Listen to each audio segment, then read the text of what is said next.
sometimes people, you take an oath of office, you do what you can to protect the investing public.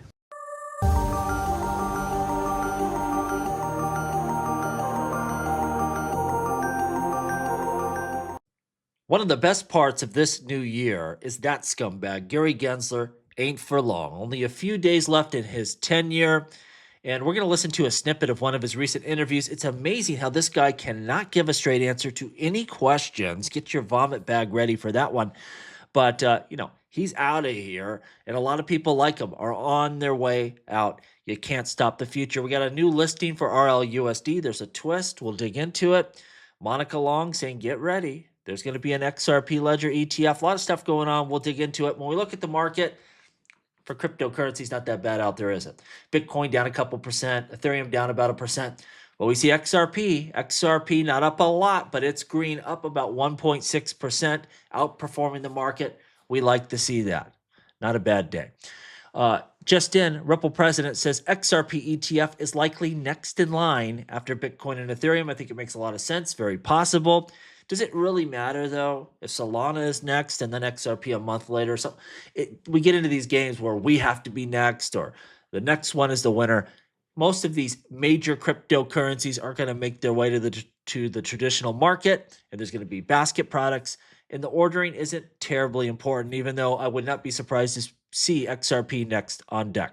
Now, this was the announcement. Bitstamp, we've just listed Ripple's RLUSD on the Ethereum network. So only on Ethereum are you ready to trade. Look, a lot of people wondering, why is it not being listed on the XRP ledger yet? We have Daniel saying, you know what? This isn't unexpected. That exchanges, they're not familiar with how to add XRP ledger tokens, but they know how to add ETH tokens. So it's an easier deal for them. Now, the problem with Bitstamp specifically is they've had XRP ledger tokens for near a decade now. They have their own stable coin on the XRP ledger. Like, I think they have a Euro and a US stablecoin on there. They know how to add XRP ledger tokens. It could be partially that they don't want to compete at this point in time with their own stablecoin. But if I had to guess, well, this comes with the announcement that Ripple's integrating with Chainlink. And so a lot of their early activity is probably going to be on Ethereum. That's where they're planning to go today. And so Bitstamp knows there's going to be that demand there. So that's where they're starting.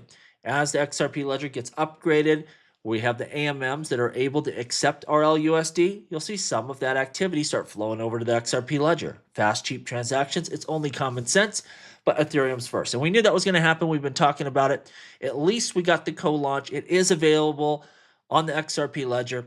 And from the retail side of things, maybe institutions right now are going the Ethereum route, but I think there's a lot more demand from the retail side for RLUSD. A lot of people looking to use that stablecoin specifically once we can use it in AMMs. It's going to be a big deal. CZ saying, look, you got to see the opportunity right in front of you now, and if you can't, you're not going to make it. Markets are down, but builders keep building, stay focused. And again, this is a road bump. This is a small blip on our journey here. This bull run is going to continue, and it's going to be massive. We see Mario reporting DOJ just cleared to sell $6.5 billion and seize Bitcoin from the Silk Road. A judge just ruled in favor of a quick sale. That's the issue. Why are they selling so quickly? Citing concerns over crypto's volatility despite objections, numerous objections here. Is this because the incoming administration is planning to build a strategic reserve for Bitcoin? Yeah, probably. They probably see what's right around the corner, and they're just trying to throw a wrench in that and get rid of $6.5 billion worth of crypto that either we'll have to buy back at likely higher prices or we'll just have less in our reserve. It's unfortunate we have to play these little political games. I don't think it's going to, affect the market a whole lot. It's not going to crash the market. That Bitcoin will get gobbled up. But I think that's what we see. Little political games here where they're trying to sabotage the incoming administration. China planning to integrate blockchain into its national data infrastructure, aiming for full implementation by 2029. This is a deal. If you've been around crypto, you know China has always been very anti-crypto. The market used to just go on big swings just on based on China banning Bitcoin and other crypto. Not as big of news anymore. But even if you're China, the US, India, you know what the future is. You're going to have to integrate this technology into all your systems. And while they may not want their citizens using Bitcoin directly or the XRP ledger directly, They're going to have to build their own systems on top of this blockchain infrastructure. And the great thing is we all can dip into that same liquidity. Doesn't matter if it's China buying and selling a currency or, just a regular peasant in the United States. It's all the same. And so it's kind of like a Trojan horse. It sneaks through there. They can't get rid of it. And it's all just going to continue to compound over time. Breaking news from Grayscale, they're buying more SWI. 7% of the Grayscale L1 coin basket, including Ethereum, now includes SWI. This is a deal. There's going to be an ETF for SWI. It's going to be a massive event. Most big coins will get them, but it's just a matter of time. You can see what they're building up to because they're going to want an ETF for all of these individual coins and also for these basket products. And the smart contract fund, which is going to be a popular one, we get Solana, Cardano, Avalanche, SWI, Near, and Polkadot. Also, most of those are staking protocols, and you probably will also get staking rewards. Traditional investors are going to love that. When they look at a fund like this and they're going to get a monthly or quarterly dividend paid to them in more crypto, that's going to be popular, I think. All right, we had Gary Gensler on Bloomberg today. Let's listen to what he has to say. Let me ask you about one facet of that $120 million trillion. Trillion. It's a big number. It's a T with a T, and that's crypto. And you often will point out it's a small sliver of that total multi-trillion-dollar package. But you came into this job, you gave a big speech in which you analogized the crypto world to the Wild West. I guess that makes you the sheriff. So as you get ready to hang up your spurs. Is it less of a wild? I'm really belaboring the metaphor, but is it less of a Wild West than it was as you leave this office? That should be an easy question to answer. Did you do your job? You came in, you said crypto was a wild, wild west. Did you accomplish the task of bringing this space into compliance? He should be able to say, yes, we did, and here's why. Let's hear what he has to say. My daughters, if they ever watch this interview, will ask, where are your Spurs, Dad? They don't like him. They won't watch. I think that we've done some good things. Look, I came in, my predecessor, Jay Clayton, who was in this office, had also tried to address this new emerging part of finance. And as you say, it's less than 1% of our overall financial markets. But it was then when Jay was trying to address it, and he brought 80 enforcement actions in this area. We've brought in about 100 in our 4 years. It was consistent.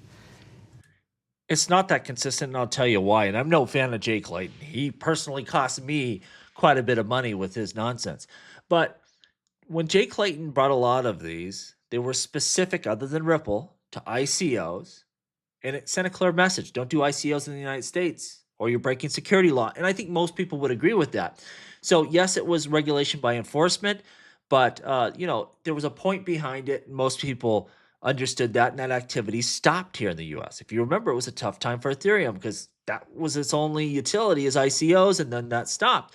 With Gary Gensler, there's no rhyme or reason. No one knows why they're getting sued. There's no lessons to be learned. Further, Jay settled with most people. Block 1, minor settlement. Like most of these people, they said, don't do any more ICOs. Pay a reasonable amount of money, and then you can continue building out your blockchain. Gary wasn't like that. He wasn't trying to say don't do ICOs or some other activity. He was going for blood. He was trying to put you out of business. These things carried on and on and on for years, and you got nowhere, and he lost. He lost big, and if he was going to be here for another 4 years, he would be losing bigger. Further, Jay Clayton did sue some people, but this guy went after everyone. First of all, he strung out the Ripple case forever. He went after every exchange in the United States.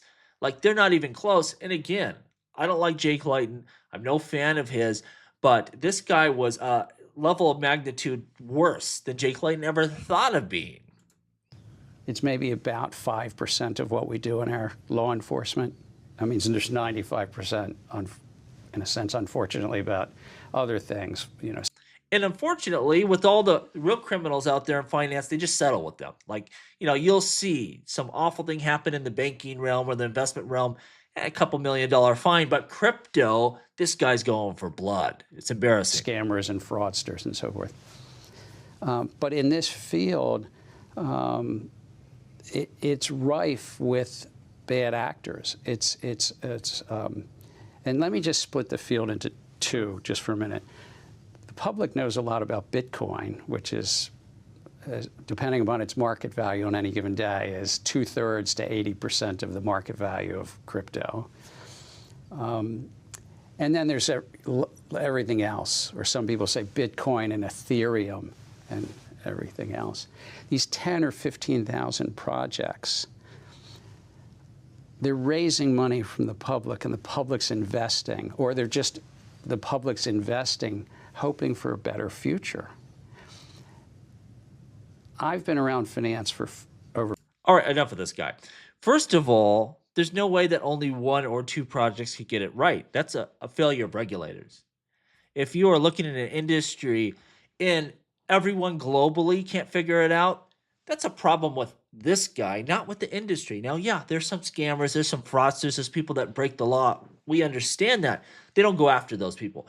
But if, publicly traded companies like Coinbase, major exchanges like Kraken, huge players like Ripple, if they can't figure it out and they're multi-billion-dollar enterprises that want to not break the law at any cost, this is their problem. This guy is so full of it.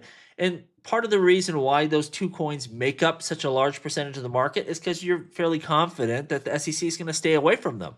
This whole environment he's talking about, he created. It's quite irritating, but again, only a few days left with this guy. And don't get me wrong, the next is not going to be great. We will always be adversarial with any regulators. It's just the nature of cryptocurrencies. We're about freedom. The government is anti-freedom. Every government there has ever been is anti-freedom. It's just they're tyrannical in nature, but it'll be a more workable solution. It's not going to be perfect. I can tell you that right now. Cameron Fouts, he says, and just like that, the bull market is over, at least according to past history.